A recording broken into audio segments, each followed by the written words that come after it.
자, 이제 본격적인 바이드노믹스의 시대가 열렸습니다. 우리는 이 시대에 어떤 물결이 흐르게 될 것이고 그 물결에 우리는 어떻게 올라타야 되는지 많은 분들이 함께 고민을 하고 계실 텐데요. 그러기 위해서는 현재 진행되고 있는 상황과 그리고 그 정책에 대한 성향 이런 것들을 참 분석해야 될 것 같습니다. 다시 한번 저희가 짚어보는 시간 마련했습니다. 미중산업경제연구소 조용찬 소장과 함께 이야기 나눠보도록 하겠습니다. 어서 오세요. 예, 안녕하십니까? 네, 안녕하세요. 일단 사실 저는 약간 좀 요즘의 모습을 보면서 약간 우프다라는 생각이 드는 게 오바마에서 트럼프 넘어올 때 첫 번째 일성이 오바마의 정책 뒤집기였잖아요. 트럼프에서 바이든으로 넘어오니 일성이 트럼프 뒤집기입니다. 지금 보니까. 일단 17개의 그 행정명령을 모두 설명을 했고 한 100일간의 50개 넘는 행정명령이 지금 이미 준비가 되어 있다고 해요. 딱 취임 10일 동안 가장 중점적으로 하게 될 것들은 뭐가 있을까요? 아무래도 4가지 분야와 관련해서는 중점적으로 추진할 것으로 보여지는데요. 아무래도 코로나 바이러스와 관련된 방역 문제, 그리고 경제, 기후변화, 인종과 관련해서는 취임 10일 동안에 상당히 중요시 처리한다고 각 강요들에게 메모까지 전달할 정도입니다. 이제 앞으로 정부 조달 시장에서 미국 제품을 구매하는 바이 아메리칸과 관련된 정책안이 이제 발표될 것으로 보여지고요. 또 학자금 대출의 유예 연장뿐만 아니라 저소득 여성을 위한 의료보험 가입 확대, 여기 중소형차에 대한 100% 전기 자동차화가 추진되고요. 해상 풍력 발전소와 관련해서는 앞으로 2배 이상 증가시키는 이런 프로젝트들이 대통령 영의에 의해서 추진된다고 합니다. 이렇게 된다면 아무래도 미국 증시 같은 경우에는 새로운 호재가 나타날 가능성이 크고요. 다행히 좀 시장이 우려해왔던 최저임금 인상이라든지 법인세 인상, 그리고 독점금지법의 부활과 같은 악재들 같은 경우에는 경기가 회복된 이후에 추진될 것으로 보여진다는 점에서는 당분간 허니문 기간이죠. 보통 집권 후 100일 동안은 아무래도 주시장뿐만 아니라 경제 흐름 그리고 정치권에서도 상당히 우호적인 신호를 보내주지 않을까 보여집니다. 알겠습니다. 사실 우리가 트럼프가 당선됐던 당시를 떠올리더라도 사실 당선된 직후보다는 한 며칠 지나서부터 증시가 확 좋아지기 시작을 했었거든요. 이제 정말 이제 미국에서는 새로운 대통령이 당선이 됐을 때 당선이 됐을 때 허니문 기간을 거치면서 언론도 좀 관대해지고 정치인들도 좀 관대해지고 이러면서 시장 환경도 좀 더 좋아지고 이런 것들이 있어서 한번 기대를 해보도록 하겠습니다. 근데 말씀하셨던 것 가운데 중소형 자동차의 100% 전기차화 이런 것들도 들어와 있어요? 네, 그렇습니다. 지금 미국 같은 경우에는 전기 자동차와 관련해서는 국제 표준을 자신들이 가져갈 생각으로 있고요. 또한 세계 최대 시험 국가로서의 자동차와 관련된 기술에 모든 올인을 하고 있는데요. 전기 자동차가 단순히 전기로 달리는 자동차가 아니고요. 자율주행 자동차와 관련해서는 미국에 있는 주요 기업들 같은 경우에는 레벨 3의 단계에 들어갔지만 앞으로 애플차가 출시되는 2024년 이후에는 레벨 4 특정 조건 하에서 완전히 자율주행하는 자동차 같은 경우가 시판될 가능성이 상당히 높다고 합니다. 이 때문에 앞으로 중국에 대한 견제가 강해질수록 우리나라의 전기 자동차와 관련된 반도체죠. 자동차형 반도체 같은 경우에는 1000조분의 1초간의 1000조를 연산할 수 있는 능력을 갖춰야 되겠고요. 이것뿐만 아니라 전기차용 고효율의 배터리 같은 경우에도 우리가 미국 시장을 선점할 수 있다는 점에서는 우리가 상당히 강점을 갖는 분야가 되지 않을까 보여집니다. 여기에다가 반독점 규제라든지 아니면 법인세 인상 이런 것들은 코로나 상황이 극복된 이후에 시행하겠다라는 메시지를 계속 주고 있고요. 네, 그렇습니다. 현재 미국 같은 경우에는 법인세 인상과 관련해서는 그동안에 주식시장이 악재로 작용을 했었는데요. 하지만 현재 미국의 정치권들 같은 경우는 이 문제와 관련해서 상당히 논의를 지금 하고 있기 때문에 어느 정도 상하 양원을 통하기 위해서는 최소 상원의 3분의 2 정도는 합의를 해줘야 되기 때문에 이런 측면에서 보면 재정 건전성 문제까지 가미를 해서 앞으로 1년 뒤 정도 시행될 가능성이 가능성이 현재로서는 높지 않나 이렇게 보여집니다. 알겠습니다. 자, 이제 그 퇴임한 트럼프 전 대통령은 그래도 다행히 이 전통은 좀 따랐다고 해요. 손편지를 후임에게 써주고 떠났다고 하는데 언론에서는 그에 대해서 좀 어떻게 평가하고 있었을까요? 네, 언론 같은 경우에는 아무래도 손편지로 쓰긴 했지만 자신이 대선에서 승리했다는 것을 강조했기 때문에 상당히 좀 비신사적이라는 평가를 해주고 있고요. 끝내 불평과 불만을 쏟아냈던 대통령이라는 좀 불명예스러운 평가를 지금 내리고 있습니다. 포린 어페어스 같은 경우에는 미국에서 최대 국제 또 외교 문제와 관련돼서 상당히 전평이 나여 있는데요. 여기에 평가에 의하면은 외교 정책과 관련해서는 최악의 미국 대통령 중에 한 명이라는 평가를 해주고 있고요.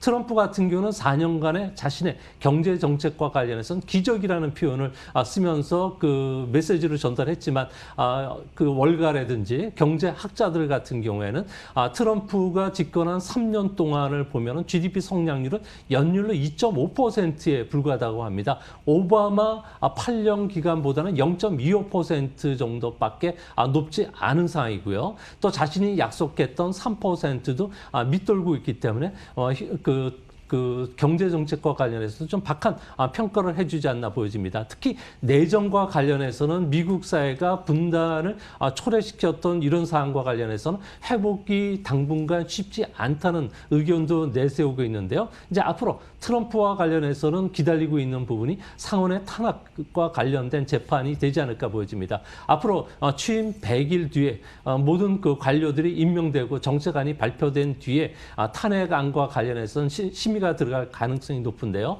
현재로서는 상원의 3분의 2조 17명 정도 창성을 해야 되기 때문에 현재로서는 불투명하지만 아무래도 반란표가 나왔을 경우에는 트럼프 같은 경우에는 정적 생명은 끝나지 않을까 보여집니다. 알겠습니다. 자, 이제 그 미국의 고용 지표를 비롯해서 이제 메인스트리트가 과연 회복될 수 있을 것이냐, 이게 가장 중요한 포인트일 것 같은데, 일단 바이든 대통령은 이미 지난주부터 1조 9천억 달러 정도의 부양책 계획을 또 내놓기도 했어요. 규모에 있어서나 아니면 세부 내용에 있어서나 사실 시장에서 실망하지 않을 정도의 규모의 부양책이었었거든요. 과연 경제 성장률 증대 효과가 어느 정도 될까요? 가장 중요한 것은 미국 GDP의 3분의 1을 차지하는 개인 소비에 영향을 얼마나 미치느냐가 중요하게 되는데요. 아무래도 이번 경기 부양의 핵심은 1조 달러 정도에 달하는 가계에 대한 지원책입니다. 1인당 최대 1,400억 달러 정도의 그 현금 지급 외에 또 실업 그 보험금과 관련해서 주 300달러를 400달러로 인상해 주게 되고요. 또 실업 보험 특례 조치도 9월까지 연장이 된다고 합니다. 이렇게 연장이 된다고 하면은 아무래도 로빈훗을 비롯해서 개인 투자가들 같은 경우에는 아무래도 초단기 매매들이 다시 극성을 부릴 가능성이 있지 않나 보여지고요. 또 취임 100일까지 1억 명에 대해서 백신 접종을 하기 위해서 1,600억 달러를 투자하게 되고요. 현재 코로나로 인해서 재정난에 심각한 주정부를 위해서 3,500억 달러 재정 지원이 포함되고 있고요. 중소기업에도 600억 달러 가까이 되는 그 자금이 배정될 것으로 보여집니다. 이렇게 되면은 1조 9천억 달러가 고스란히 집행된다면 골드만삭스 같은 경우에는 올해 미국의 GDP 성장률은 6.6%까지 높아지게 되고요. 실업률은 4.5%까지 낮아질 것으로 보여지는데요. 문제는 그 현재 이 부분과 관련해서 공화당의 재정 보수파들 같은 경우에는 재정 적자가 더 확대될 수 있다는 점, 그리고 최저 임금이 또 인상돼야 되는 문제가 있기 때문에 이 부분과 관련해서 합의는 아무래도 좀 늦게 시작이 되고 한 1조 달러 정도로 규모가 축소되지만 1조 달러만 하더라도 상당한 효과를 가져다 주지 않을까 보여집니다. 근데 참 신기한 게요. 그 옐런 재무부 장관 후보자도 청문회 나와서 그 얘기했잖아요. 바이든 대통령하고 나하고 국가 부채를 고려하지 않고 이 정도 짠 게 아니다. 근데 또 안 믿나 보네요. 네, 그렇습니다. 아무래도 그 정치적인 그 행위로 지금 받아들여지고 있는데 문제는 의회 같은 경우는 재정 보수파들이 미국 의회는 상당 부분 포진되고 있고요. 민주당 같은 경우에도 각 단파 가 서로 싸우고 있는데요. 엘리자베스 워렌이라든지 샌더슨 의원들 같은 경우에는 더 많은 경기 부양과 관련된 재정을 좀 풀라고 요구를 하고 있겠지만 상당수 하원 의원들, 특히 민주당 안에서는 아무래도 재정을 고려해야 되고 후세의 빚을 넘기지 말아야 된다고 주장을 하는 사람이 많기 때문에 합의 과정이 그렇게 쉽지는 않을 것으로 보여집니다. 네, 알겠습니다.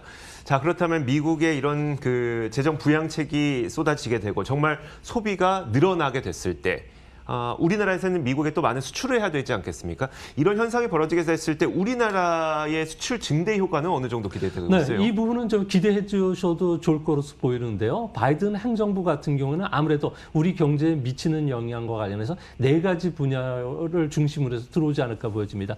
대중국 정책이 있을 수 있겠고요.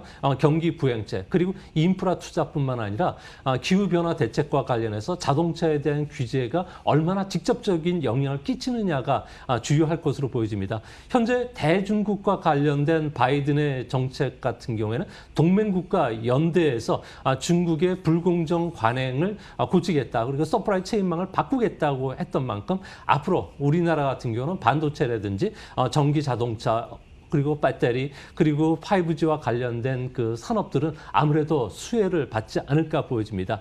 특히 미국 같은 경우에는 지난해 그 9천억 달러와 관련된 경기 대책과 관련해서 1인당 600달러 정도의 현금 지급이 포함이 되어 있는데요. 이번에 다시 1,400억 달러 정도까지 지급하면 개인들의 소비가 크게 늘어날 수밖에 없습니다. 미국에서는 2000년 이후에 미국의 GDP와 개인 소비, 수익 금액 간의 그 상관관계를 비교하는데 상관관계라는 것은 1에 가까울수록 거의 똑같이 움직인다는 겁니다. 네네. 실질 GDP와 실질 수익 간의 상관관계는 0.985 정도가 나오고 있고요. 개인 소비와 실질 수입은 0.98 정도가 나오고 있습니다. 이렇게 된다면 실질 소득이 늘어나면서 우리나라의 수출과 관련된 실질 수입 금액 같은 경우는 1.66%가 증가하기 때문에 거의 2배 가까이 늘어날 수 있다는 거고요. 또한 성장률도 이제 높아지기 때문에 성장률이 높아진다면은 실질 수출은 2% 정도가 더 늘어날 수가 있습니다. 이 때문에 우리나라의 그 대미와 관련된 경기 민감재 수출, 내구재라든지 일상 소비재들 같은 경우는 수혜를 받을 가능성이 상당히 크지 않나 이렇게 보여집니다. 그러니까 이제 미국인들은 돈 생기면 즉시 쓴다는 얘기네요. 결국은 네, 이 정도의 그렇습니다. 개인들 같은 경우에는 아무래도 1인당 한 달에 1,000달러 이상 갖고 있는 사람이 거의 없다고 하고요. 대부분 90% 정도는 그 달에 벌었던 그 월급을 그대로 다 쓴다고 합니다. 알겠습니다. 그래서 그런지 저도 이제 몇 가지 외신을 보다 보니까 1월 달에 그 프랜차이즈 레스토랑 매출이 그렇게 늘었다는 거예요. 600달러의 이제 지원금 지금 받고 있잖아요. 그게 바로 효과가 좀 그 식당에서 나타나고 있다고 합니다. 좀 아끼는 게 아니라 생겼으니까 먹으러 가자 이런 식으로 좀 반응을 하고 있어서 사실 이게 우리나라에는 또 기대해 볼 만한 부분이죠. 미국인들이 그만큼 소비를 해주면서 우리의 수출이 늘어나게 되는 구조가 또 상관관계가 그렇게 깊숙이 있으니까요. 자, 좋습니다. 이제 대중국 정책과 관련해서 한번 여쭤보고 싶은데 많은 분들이 말씀하시는 게 원래 민주당이 대중국과 관련해서 더 강경파인데 사실 분위기가 나쁠 것 같지는 않지만 강경하게 나갈 거다. 뭐 이런 식의 되게 애매한 분석들을 해주시더라고요. 어떻게 되는 걸까요? 네, 그 화춘잉 중국의 외교부 대변인 같은 경우에는 미국이 지뢰를 제거하고 다리를 재건하라고 좀 주장을 하고 있는데요. 하지만 미국 생각은 그건 님 생각이고요. 기후변화라든지 그리고 패권 추구 또 인권 탄압, 불공정 행위와 관련해서는 이 부분을 고치지 않는 한은 강경 자세는 누그러뜨리진 않을 것으로 보여집니다. 아무래도 그 민주당 정부 또 바이든 정부 탄생에 주도 역할을 했던 게 노조라든지 인권 단체이기 때문에 이런 요구를 받아들일 것으로 보여지는데요. 이제 앞으로 바이든 같은 경우에는 중국이나 그리고 북한 이런 같은 권위주의 체계와 관련해서도 치명적이고 강력하게 대처를 할 가능성이 현재로서는 상당히 높지 않나 보여집니다. 바이든의 대중국 정책의 핵심은 기후변화 그리고 핵 확산 억제, 세계 보건, 안보와 관련된 문제 그리고 비핵화 문제와 관련해서는 중국과 대화하면서 유화적으로 나오겠지만 첨단 기술 그리고 군사 패권 그리고 외교적인 측면에서는 아주 강경하게 대처하겠다는 게 생각입니다. 뭐 직설적으로 말씀을 드리면은 세계 리더는 여전히 미국이고요. 또 중국이 도전한다면 동맹국과 공조를 해서 미국의 리더십을 보여주겠다는 게 현재 미국의 워싱턴 쪽의 분위기라고 합니다. 이 때문에 이런 분위기 속에 바이든 같은 경우에도 돌에 새긴 대중국과 관련된 원칙은 앞으로 4년간 훼손되지는 않을 것으로 보여지는데요. 첫째는 청정에너지, 양자 컴퓨터, AI 그리고 안 극복과 관련된 분야에서는 중국에 절대 뒤처지지 않겠다는 거고요. 두 번째는 환경이나 IT 분야의 국제 표준을 정하는 것은 미국이라는 겁니다. 셋째는 불공정 관행이죠. 환율이라든지 그 무역 전쟁, 국영 기업에 대한 보조금 문제뿐만 아니라 지적 재산권 문제, 기술 그 절취 문제와 관련해서는 앞으로 적극적으로 대처하겠다는 겁니다. 이제 마지막으로 네 번째는 동맹국가 협조해서 중국의 인권 문제뿐만 아니라 부정 행위를 막겠다는 거고요. 여기에 동조하지 않고 체제 변화를 시도하지 않는다면 미국은 동맹국과 결합하면 세계 GDP의 절반을 차지하는데 이 절반 시장을 이용해서 중국을 압박하겠다고 했던 만큼 고스란히 한국에게는 반사 이익이 되돌아올 가능성이 크지 않나 보여집니다. 소장님, 이제 시장에 있는 사람의 입장에서는 과연 그럼 이런 강경한 정책들이 우리한테 어떻게 다가오게 되는 것이냐가 좀 궁금하거든요. 트럼프 때는 강경책이 나올 때마다 시장은 하락했다가 좀 협상 분위기가 형성되면 상승했다. 이런 식의 분위기였잖아요. 그런 분위기는 아니겠네요, 그러면. 네, 그렇습니다. 이번에 그 바이든 행정부는 트럼프와 달리 거래 외교가 아니고요. 동맹국들과 관련해서는 서로가 같이 그 합치해서 새로운 것을 건설하자고 이야기했던 만큼 상당히 부드러운 측면이 있습니다.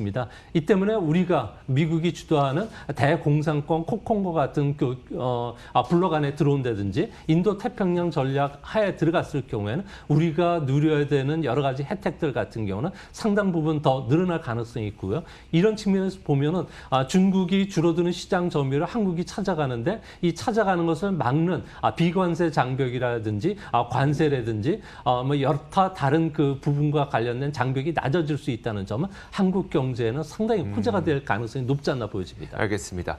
자, 이제 그 제닛 옐런 재무장관 후보자도 했던 이야기 가운데 하나가 임기가 시작되면 나는 밤을 새서라도 다음 패키지를 준비할 거다 이렇게 얘기를 했었거든요. 두 번째 패키지는 어느 정도 규모가 예상되고 있을까요? 당장 두 번째 패키지와 관련돼서는 기대해 줘서도 좋을 것으로 보여지는데요. 2월 달 바이든 대통령 같은 경우는 의회에서 예산 교서에 직접 발표를 하게 됩니다. 이렇게 되면 여기에 2차 경기 부양책을 발표하는 게 아니라 경기 회복 종합 플랜을 발표할 가능성이 높은데요. 이렇게 되면 구상하고 있는 것은 재생 에너지와 공공 인프라와 관련해서 4년간 2조 달러에 달하는 자금을 투자하게 되고요. 미국 제품 구매 7천억 달러, 그리고 2035년 말까지 클린 에너지를 실현시키기 위한 구체적인 안을 담을 것이라고 합니다. 이렇게 되면은 아무래도 바이든의 그 내수와 관련된 경제 정책이 실현된다면 내수 관련주죠. 조금 전에도 말씀드렸을 때 일반 소비재를 비롯해서 부동산과 관련주들이 뛸 가능성이 높은데요. 이런 만큼 현재 미국 증시에서도 대형주보다는 중소형주들이 현재 그 주가가 크게 움직이고 있는 그런 모습입니다. 앞으로도 중소형주 상승세가 두드러질 것으로 보여지는데요. 이 때문에 러셀 그 중소형 지수의 예상 순이익을 보면 21년도 올해죠. 플러스 50% 정도 증가하는데 이는 S&P 전체 31%보다 20%포인트 정도가 더 높습니다. 또한 20년 대비해서 22년도에는 무려 72% 이익이 증가한다는 건데요. 이는 S&P가 53% 증가하는 것에 비해서 상당히 빠르기 때문에 앞으로 우리나라를 비롯해서 세계적으로도 중형주들의 움직임이 빨라지지 않을까 보여집니다. 이런 앞으로 10조 달러에 대한 그 세출이 이제 진행이 되고 100일 안에 법제화가 된다면은 10년물 국제 수익률 같은 경우에는 1.5에서 2%까지 뛰긴 하겠지만 뭐 허니문 기간 동안에는 아무래도 주식시장에는 여러 가지 호재들로 인해서 당분간 상승 흐름은 좀 이어갈 가능성이 높지 않나 보여집니다. 알겠습니다. 그 이제 대규모 대기업들, 그러니까 빅테크 기업들에 대한 어떤 규제 영향이 없지는 않을 것 같거든요. 바이드노믹스 상에서는. 그러면 이게 그 언제쯤 어떻게, 특히 이제 뭐 구글, 아마존, 페이스북, 애플 이런 곳들에 대한 규제 압박이 언제쯤 어떻게 이루어질 것 같으세요? 네, 현재 민주당 같은 경우에는 완전체가 아니라 각 파벌 간에 모여서 정당을 좀 구성을 하고 있기 때문에 이 부분이 상당히 중요한데요. 모든 정책에는 빛과 어둠이 있습니다. 현재 가장 어두운 부분 중에 하나가 미국 하원 사법위원회 같은 경우에는 시장 경제 원칙을 위반했다고 가파와 관련해서 작년 7월 달에 보고서를 발표했습니다. 공청회만 무려 7번을 가졌고요. 130만 건의 보고서가 작성이 됐고요. 또한 240명의 시장 관계자를 대면 조사했는데 결론은 1998년부터 구글, 아마존, 페이스북, 애플이 500개 이상의 기업을 인수하는 과정에서 경쟁력을 시장 경쟁력을 약화시켰고요. 시장 지배력을 자신들이 강화시켰다는 결론을 냈다고 합니다. 이 때문에 엘리베이터 워렌 상원 의원을 중심으로 해서는 기업 해체를 포함한 대대적인 구조조정을 해야 된다고 주장하고 있고요. 바이든 정부의 인수팀에서도 독점 금지법을 강화하는 안과 관련해서 구체적인 작업을 했다는 측면에서는 앞으로 좀 시간이 지나면 가파와 관련해서는 여러 가지 규제 조치들이 현실화될 가능성이 높지 않나 보여집니다. 알겠습니다.